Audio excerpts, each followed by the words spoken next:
Hi viewers, welcome to our channel. ప్రస్తుతం మనతో పాటు దాము బాలాజీ గారు సీనియర్ జర్నలిస్ట్ ఉన్నారు. వారితో ఒకసారి మాట్లాడదాం. సో నమస్కారం సార్. నమస్తే sir, heroine Samantha director Raj నిడుమూర్తో కలిసి ఉన్న ఫొటోస్ ని తన సోషల్ మీడియాలో రిలీజ్ చేసింది సార్. అయితే మరోసారి ఇప్పుడు చర్చ జరుగుతుంది. వీళ్ళిద్దరు రిలేషన్షిప్ లో ఉన్నారు, డేటింగ్ చేస్తున్నట్టుగా కథనాలు అయితే ప్రచారం జరుగుతున్నాయి. ఈవెన్ సమంతనే కన్ఫర్మ్ చేసేసిందని చెప్పేసి కూడా నేషనల్ మీడియా కూడా రాస్తుంది. మరి ఏం ఫోటో అంటే ఈ రాజ్ నిడుమూరి అసలు ఎవరు? ఇతనితో నిజంగా సమంత డేట్ చేస్తుందా, సమంతనే కన్ఫర్మ్ చేసిందా సార్? మీరేం చెప్తారు? ఒక రకంగా సమంతని డిక్లేర్ చేసినట్టుగా మనకు అర్థమవుతుంది. ఎందుకంటే నిన్న కొన్ని ఫోటోల్ని సమంత ఇన్స్టా అకౌంట్ లో షేర్ చేసుకుంది. అందులో ఏంటంటే పికిల్ బాల్ టోర్నమెంట్ అనే ఒక టోర్నమెంట్ జరుగుతుంది. అందులో ఒక టీంని సమంత కొనుక్కున్నది. సో ఆ టీము ప్లే చేస్తున్నప్పుడు వీళ్ళంతా టీము తరఫున వెళ్ళారు. అందులో సమంత గ్రూప్ ఫోటోలు దిగింది, కాస్ట్యూమ్ వేసుకుంది. సమంత పక్కన రాజమోహన్ చెయ్యి పట్టుకొని ఆమె ఫోటోలు దిగింది. సో వాటిని ప్రత్యేకంగా ఆమె షేర్ చేయడంతో అందరూ కూడా, ఎందుకంటే గతంలో కూడా ఆల్రెడీ మనం ఒకసారి కూడా చెప్పుకున్నాం, గతంలో కూడా రాజ్ నిడుమూరు ఈ అమ్మాయి సమంత ఇద్దరు పెళ్లి చేసుకోబోతున్నట్టు వార్తలు గతంలో కూడా వచ్చాయి. ఇప్పుడు ఆ అమ్మాయి ఈ ఫోటోలన్నీ షేర్ చేయడం, ఎవరో తీసింది కాదు, అది ఆ అమ్మాయి తీయించుకొని షేర్ చేసింది. షేర్ చేసిందంటే ఒక రకంగా డిక్లేర్ చేసినట్టే అని చెప్తున్నారు.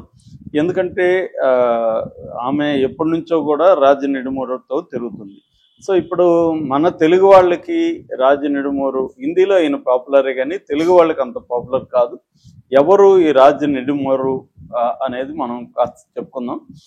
Raj Nidimoru and DK, Raj and DK వీళ్ళిద్దరూ ఒక దర్శకులు, తర్వాత స్క్రీన్ రైటర్లు, ప్రొడ్యూసర్లు.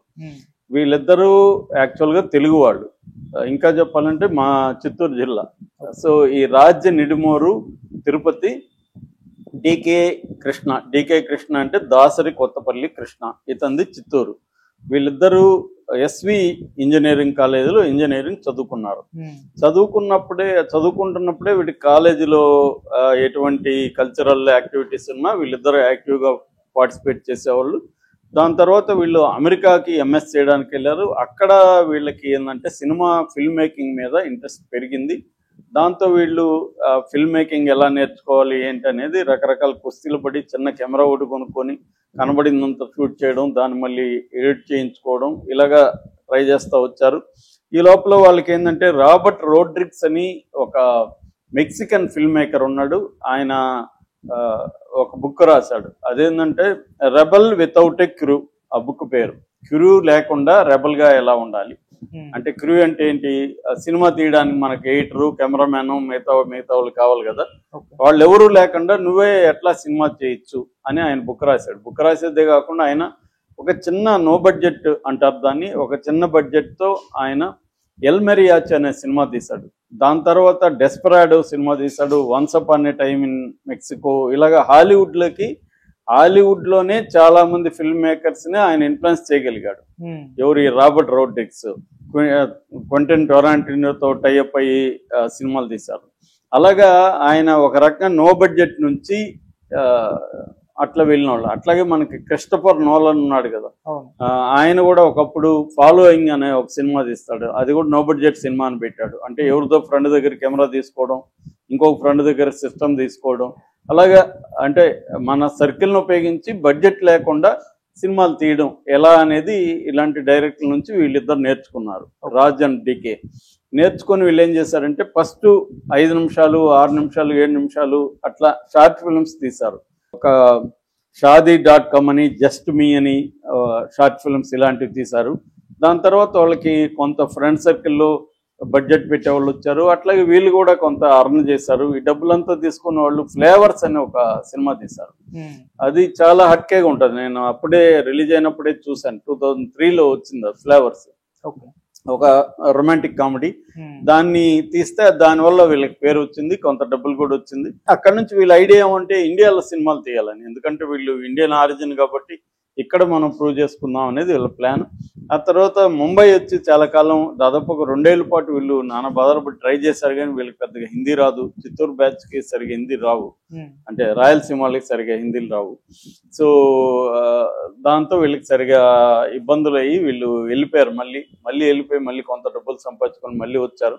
ఈ లోపల ఇంకొంత ఒక అనుభవం వచ్చింది, కొంత పరిచయాలు వచ్చాయి. దీంతో 99 అనే సినిమా తీశారు ఫస్ట్. అది కొంత పేరు వచ్చింది. దాని తర్వాత షోర్ ఇన్ ద సిటీ అని ఒక సినిమా తీశారు. అది యాక్తా కపూర్ కొనుక్కున్నది. అక్కడ నుంచి వీళ్ళకి ఇంకా సినిమాలు రావడం మొదలుపెట్టాయి. దాని తర్వాత గోవా గాన్ అనే ఒక సినిమా తీశారు.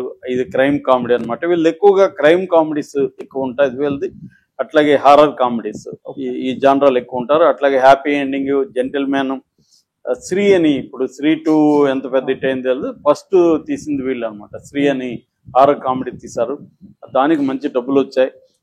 దాని తర్వాత వీళ్ళు ఈ 2 గంటల్లో మనం కథ చెప్పలేము, డీటెయిల్ ఫార్మేట్ లో చెప్దామని వెబ్ సిరీస్ లెక్క వచ్చారు. వెబ్ సిరీస్ లో ఫ్యామిలీ మ్యాన్ తీశారు. అందులో ఫ్యామిలీ మ్యాన్ 2లో సమంత ఒక శ్రీలంకన్ రెబల్ గా, ఆమె ఎల్టిటి రెబల్ గా ఆమె యాక్ట్ చేసింది. సో అక్కడ నుంచి రాజ్ నెడుమూరికి ఈమెకి పరిచయం ఏర్పడింది. దాని తర్వాత వాళ్ళిద్దరూ ఫర్జయ్ అనే ఒక సినిమా, ఒక వెబ్ సిరీస్ తీశారు. దాని తర్వాత సిటడెల్ హనీ బన్నీ అని తీశారు, అందులో కూడా ఏముంది. ఇప్పుడు రక్త బ్రహ్మాండ్ ద బ్లడీ కింగ్డమ్ అని ఒకటి తీస్తున్నారు, అందులో కూడా ఈ అమ్మాయి మెయిన్ రోల్ వేస్తుంది. అంటే ఫ్యామిలీ మ్యాన్, తర్వాత సిటడెల్, తర్వాత రక్త బ్రహ్మాండం, మూడిట్లో కూడా ఈ అమ్మాయి వరుసగా చేయడానికి కారణం కూడా రాజ్ నెడుమూరితో డేటింగ్ లో ఉండడమే అనేది వార్తలు వినిపిస్తున్నాయి. ఎందుకంటే రాజ్ నెడుమూరికి ఫ్యామిలీ డే అనే ఒక అమ్మాయితో పెళ్ళయింది, అయితే వాళ్ళిద్దరూ విడాకులు తీసుకున్నారని చెప్తున్నారు. సో ఇప్పుడు సమంతతో డేటింగ్ లో ఉన్నారు, బట్ అనౌన్స్ ఎప్పుడు చేయాలనేది వాళ్ళు ఇంకా అఫీషియల్ గా డిసైడ్ చేసుకోలేదు. అయితే ఈ లోపల మామూలుగా సమంత కథ మనకు తెలుసు. ఆమె తన జీవితంలో జరిగే బాధలు కానీ సంతోషాలు కానీ ఏవైనా సోషల్ మీడియాలో పంచుకోవడం ఆయనకు అలవాటు. ఆమె సోషల్లీ వెరీ యాక్టివ్. మొన్న కూడా కేరళలో ఒక అబ్బాయి చిన్నపిల్లవాడు డ్రాగింగ్ బలి చనిపోతే దాని మీద కూడా ఈమె స్పందిస్తూ పోస్ట్ పెట్టారు. అంటే సమాజంలో జరిగే కొన్ని వాటి మీద స్పందించడమే కాకుండా తన పర్సనల్ లైఫ్ లో జరిగేవి అన్ని కూడా ఆమె షేర్ చేసుకుంటుంది. ఒక రకంగా అది బిజినెస్ మోడల్ కూడా ఆమెకి. ఎందుకంటే ఇటు ఎక్స్ లో కానీ ఇటు ఇన్స్టాలో కానీ పోస్టులు పెడితే డబ్బులు కూడా వస్తాయి ఆమెకి. అంటే పెద్ద ఎత్తున డబ్బులు, దాదాపు 1-2 కోట్ల వరకు కూడా డబ్బులు వస్తాయి. సో అందువల్ల అదొకటి. రెండోది, నిరంతరం పబ్లిసిటీలో కనబడాలి, లైమ్ లైట్ లో ఉండాలి. Lime light, out of sight is out of frame is out of sight అంటారు. ఫ్రేమ్ లో ఉండాలి మనుషులు, అది కూడా ఈమెకు బాగా తెలుసు. సో ఏదో ఒక వివాదమా లేకపోతే న్యూస్ లో ఉంటే ఈమెకి పబ్లిసిటీ అవి కూడా ఉంటాయి. సో ఈ అన్ని కారణాలతో ఆమె షేర్ చేసుకుంటూ ఉంటది. అలాగా ఇప్పుడు రాజ్ నెడుమూరు తో ఉన్న ఫోటోల్ని షేర్ చేసింది. గతంలో కూడా ఆమె తను కలిసి తిరుగుతున్న ఫోటోలు కూడా బయటకు వచ్చాయి. ముంబై మీడియా మనలాగా కాకుండా వాళ్ళు ముందు నుంచే, అసలు ఈ సోషల్ మీడియా ముందు లేని కాలం నుంచి కూడా ముంబై మీడియాలో ట్యాబ్లైట్స్, మ్యాగజైన్స్, ఈ సెలబ్రిటీల లైవ్స్ మీద వాళ్ళు చాలా ఫోకస్ చేస్తూ ఉంటారు అక్కడ. సో అలాగా ఇప్పుడు ఈమె విషయాలను కూడా బయట పెడుతున్నారు. ఈమె ఆల్రెడీ మనకు తెలిసి ఇక్కడ స్టోరీ 2017లో నాగ చైతన్య పెళ్లి చేసుకుంది, 2021లో విడిపోయింది. అప్పటి నుంచి తన జీవితాన్ని తను ఇచ్చేస్తుంది. అట్లాగే ఆమెకి హెల్త్ ఇష్యూస్ కూడా ఉన్నాయి. వాటిని కూడా ఎలా కొట్లాడుతున్నా, అవి కూడా ఆమె ఎట్లా ఫైట్ చేస్తున్నారు అవి కూడా ఆమె ఎప్పటికప్పుడు పెడుతుంది.